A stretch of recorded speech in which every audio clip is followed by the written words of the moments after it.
Hey, this is Chris. Hope you're doing well, and welcome to Popcorn Finance, a show where we discuss finance and about the time it takes to make a bag of popcorn. I appreciate you all coming back and joining me for another episode. And before we jump into today's episode, I wanted to ask you for a little bit of help before we get into everything else today. It's that time of year again. It is time for the Plutus Awards nominations. And last year, you all came through huge for Popcorn Finance, and you helped the show not only be nominated for Best New Personal Finance Podcast, but win. And I really appreciate the help and the support because definitely it wouldn't have been possible without all of you coming through and really showing your support for the show. And so this year, I'm going out for 2 awards. Not trying to be greedy, but there's 2 awards that I want to go out for and help Popcorn Finance get nominated for. And that is Best Series, and that's specifically for the Tiny Living series. You all know I love tiny homes. The Tiny Living series that I did earlier this year. And the big one, Podcast of the Year. And so the way that you can help Popcorn Finance be nominated is by going to popcornfinance.com/Plutus. That's spelled Plutus. And I'll put that at the top of the show notes. So you can just click that and it'll take you right over. And if you have 30 seconds, all you have to do is click that link. And then when you go to the form, just put your name and your email address and then scroll to the bottom and hit submit. And that's it. I have everything else automatically filled in for you. So if you are enjoying the show and you feel like, support me and give me a little bit of help, which I would greatly appreciate, just go to popcornfinance.com/Plutus or click that link in the show notes. And that's it. I'm not going to say anything else about that for right now. Let's hop into today's episode. Today, I'm joined by McClanahan, and this is another one of those interviews that I recorded while at FinCon in Orlando, Florida. And I had a great time speaking with Aja about how she moved to the hood in order to help her and her husband pay off over $120,000 worth of debt. And, I'm not going to say anything else. I won't spoil it. There's a fun interview. Let's just pop into my conversation with Aja live from the FinCon floor. I think we were just sitting at a random table somewhere. But so you hear some people in the background, but I think it's still a good interview. So let's pop into that.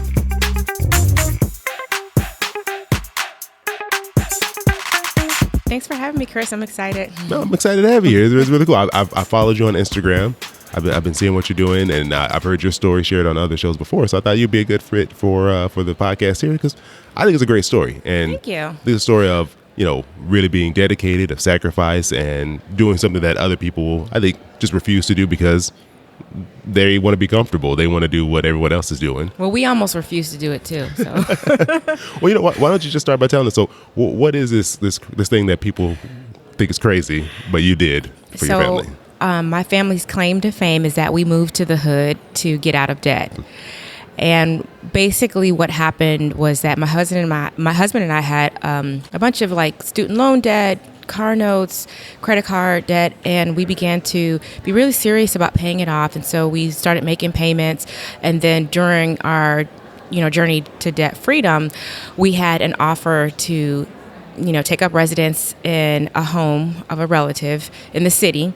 And they didn't want it because they had a house. They lived in the suburbs. And they were like, hey, we're going to sell this thing, but, do you want it? But it's in the inner city on the south side of Chicago. So when you see all the news of bad things happening in Chicago, that's very, pretty much my stomping grounds. That's where we live. So it's in the heart. It's like ground zero of where a lot of the violence and crime has happened. Though it's been steadily improving. It's much better since we've been there for the last 8 or so years. But our friends and family thought that we were crazy because at first we said no. The relative asked, we're like, no, we're not going to move into the hood.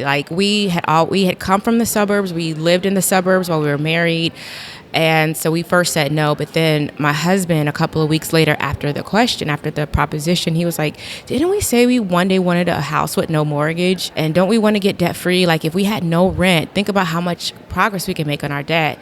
And I was like, blah, blah, blah, blah, blah. I don't want to hear you. Blah, blah, blah, blah. But the more I thought of it, I couldn't get the thought out of my mind. The more I thought about it, it just made so much sense. And I would say that's probably one of the best decisions that we ever made in our marriage because we did end up paying off all the debt. I got to stay home and work from home, homeschool my kids. They have careers in acting and entertainment. We get to travel as a family. So it's really laid a foundation that if we had lived in the suburbs and used up most of our disposable income for a large house note or something, then none of that would would have been possible for us. So I often say, and plus I love the neighborhood. Like I just bought another house there, and yeah, I think we've put down roots. We're plugged in. We love like volunteering, being advocates. It's been a really good experience for us. So that's what I did in a nutshell. Well, no, that's amazing. That's what we did. And I think a lot of times when people make a change like that, it's because something's going on. Something pushes you to go that route. We were desperate. Right? And so, I don't think you mentioned it. How much debt did you have? We had over $120,000 worth of debt. Wow. What was that made up of? Student loans. We had a couple of car notes. I had some credit card debt because I'm going to start a business and put it all on credit cards. And then just like miscellaneous, small like gym bills and stuff when they used to charge you a lot to go to the gym. Yeah. So yeah, that's pretty much what it was. And we didn't pay it off overnight, but being someplace with no rent, no mortgage, you can imagine like that just gave us so much ammunition to like really accelerate our debt repayment. It's kind of amazing how much of your money is tied up in just living and just all the expenses that go with just being alive and having a roof over your head. Yeah. And if you can do anything to reduce any of those costs, it drastically increases the money you have to take on other stuff like getting rid of debt or whether it's saving. Yeah. So for you, what was the next step for you then after you've moved out to this area that you didn't really initially want to move out to?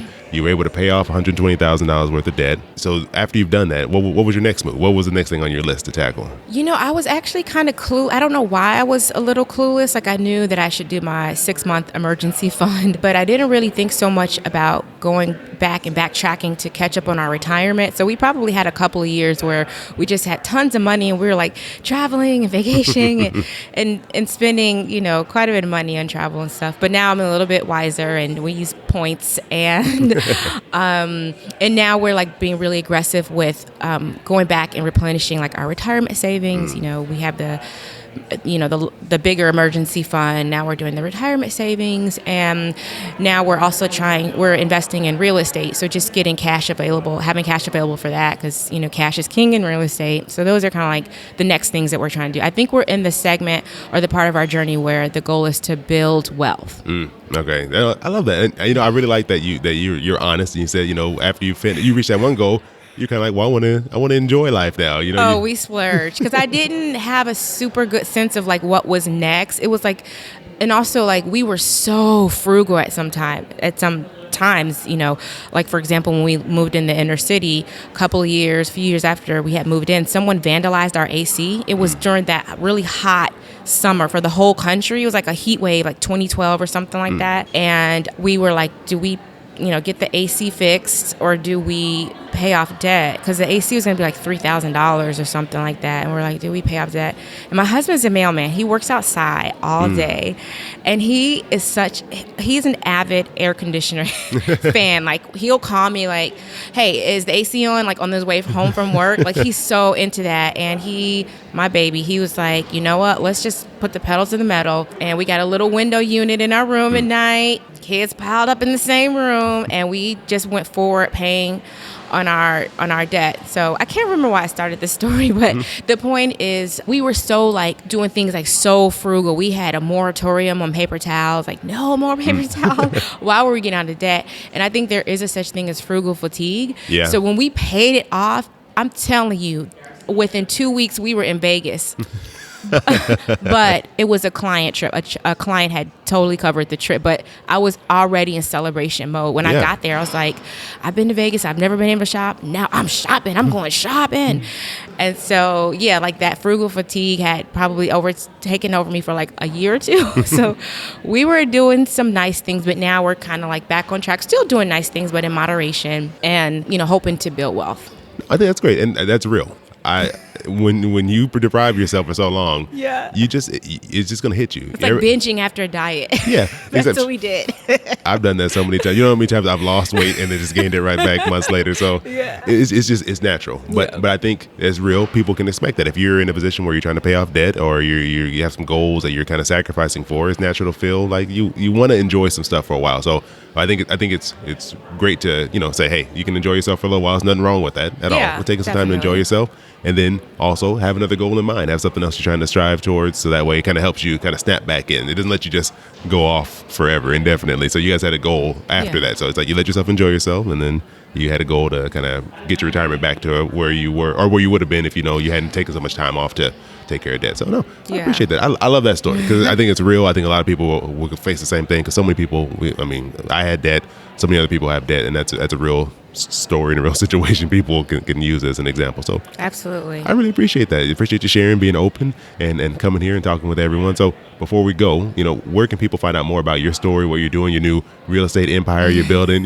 What's the best place to reach out to you? You can head to my website, principlesofincrease.com, and you'll find all my social handles and all that fun stuff there. So you can follow me on Instagram or Facebook or anything like that. You can find me straight from my website. Okay. Perfect. I'll put that in the show notes so everyone can easily get over to you. So thank you. Aja McClanahan. I was practicing that before the show just to make sure I wasn't going to butcher your name because I want to respect it. So thanks for having me, Chris. This was fun. No, it was a lot of fun. Thank you. Appreciate you taking some time out of your time here at the conference. Thank you.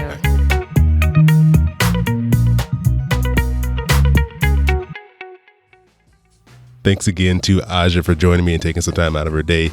We were all running around at FinCon last year, so I appreciate her sitting aside and missing out on a couple of things to record with me. But before I get out of here, I want to say a big thank you to Leslie and her husband James for stopping me when I was down in San Diego earlier this year for the Playing with Fire documentary premiere. It was a great film that they put together, and I was just walking around. I didn't really know too many people there, and Leslie just popped over and said hi and stopped me and said she was listening to the show. So I really appreciate her doing that. And it was great getting to hang out with her and her husband, James, and talk and get to know them a little bit better. So thank you so much. Really appreciate you being so kind and hanging out with me while I was there.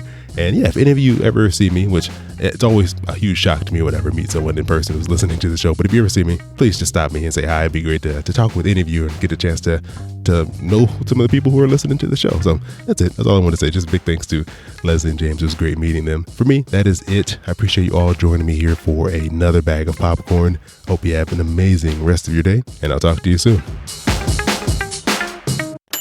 Yeah, boy, keep it poppin' like Mary Poppins.